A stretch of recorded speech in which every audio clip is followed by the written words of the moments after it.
एक समय की बात है जब एक छोटे से शहर में एक बड़ा सेठ रहता था। उसके पास खूब पैसा था और वो अपने आगे किसी को कुछ नहीं समझता था। एक दिन की बात है जब सेठ अपने घर पर बैठा खाना खा रहा था कि तभी उसकी बेटी कविता उसे बोली, पापा देखो ना, दिवाली आ रही है और आपने मुझे देने के लिए अभी तक कुछ नहीं सोचा।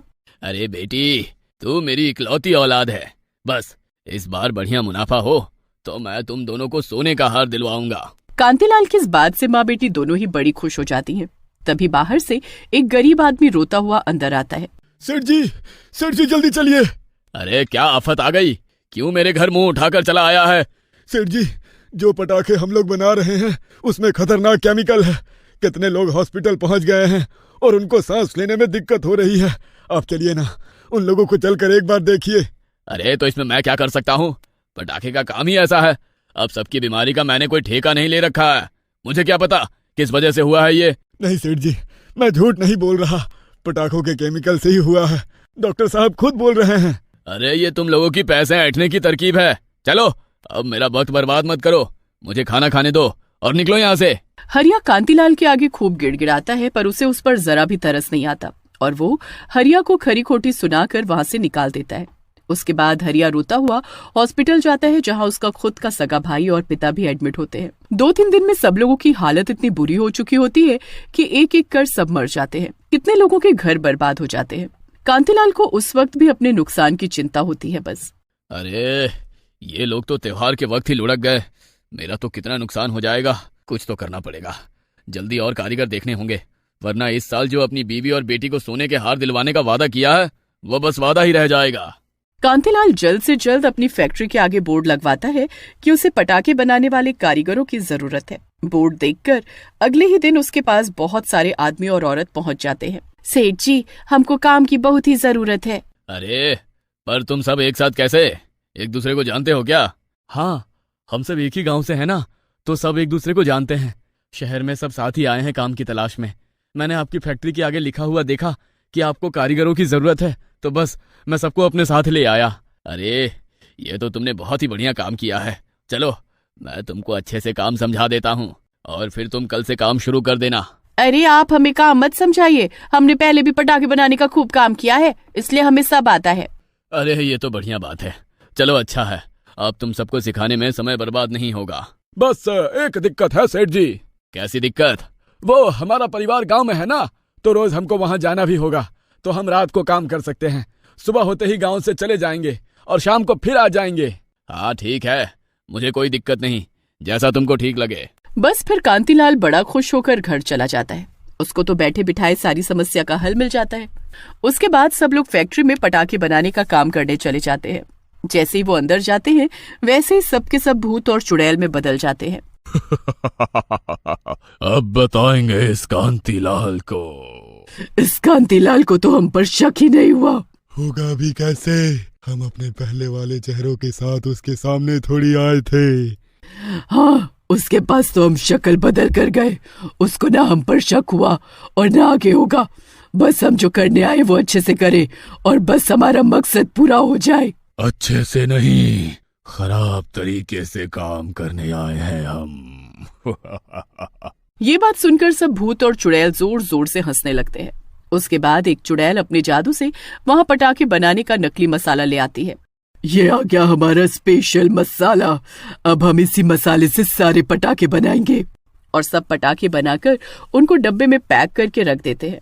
सुबह होते ही सब अपने अपने इंसानी रूप में आ जाते हैं और जब सेठ वहां आकर इतने सारे पटाखे देखता है तो उनके काम से बड़ा खुश होता है। अरे वाह, तुम लोगों ने तो रातों रात में काफी पटाखे बना दिए। मुझे तो इतने की उम्मीद ही नहीं थी। बस सेठ जी ऐसा ही है, हमने आपको बताया था ना कि हम पहले भी पटाखे बनाने का ही काम करते थे, तो बस हमारा हाथ बैठा हुआ है। हाँ, और इसीलिए हम इतना फटाफट पटाखे बना दे।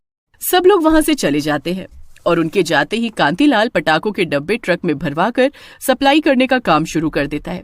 कांतिलाल अपनी सफलता पर बड़ा ही खुश हो रहा होता है, पर वो इस बात से एकदम अनजान होता है कि ये सब नए कारीगर वही लोग हैं जो पटाखों के केमिकल की वजह से मर गए थे और अब अपनी मौत का बदला लेने आए हैं।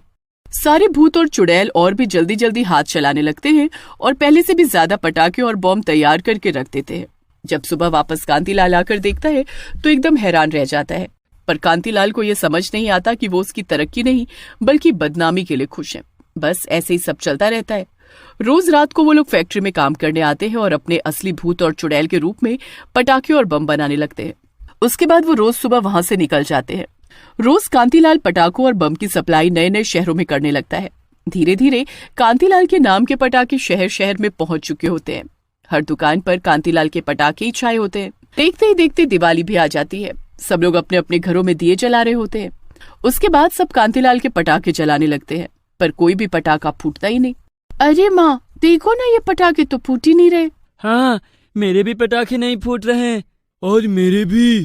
अरे लगता है ये सब पटाखे और बम नकली है, नकली।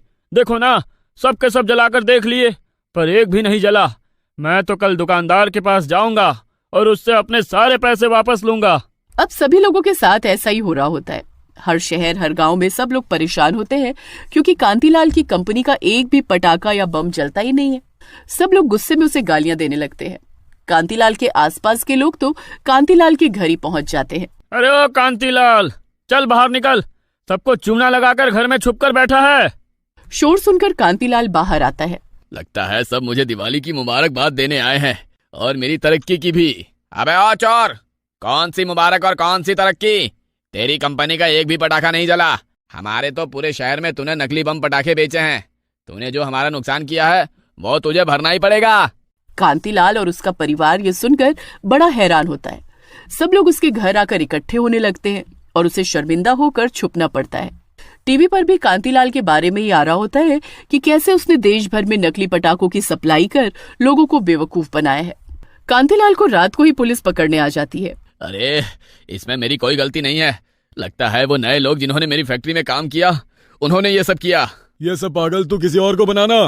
तेरी फैक्ट्री हम अभी सील करके आए हैं और वहाँ कोई लोग काम नहीं करते।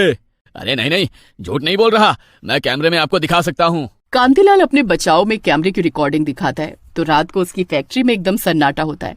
कांतिलाल एकदम हैरान रह जाता है कि उन लोगों की रिकॉर्डिंग क्यों नहीं आई। कांतिलाल को जब जेल जाना पड़ता है तो रात को सभी भूत और चुड़ैल उसके पास आते हैं, जिनको देख कांतिलाल की सिट्टी पिट्टी गुल हो जाती है।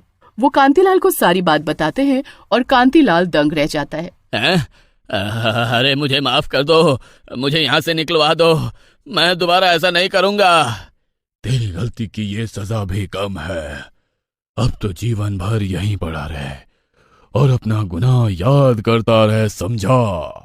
कांतिलाल खूब गिड़गिड़ाता है पर सब भूत चुड़ैल वहां से अपना बदला पूरा होते ही गायब हो जाते हैं।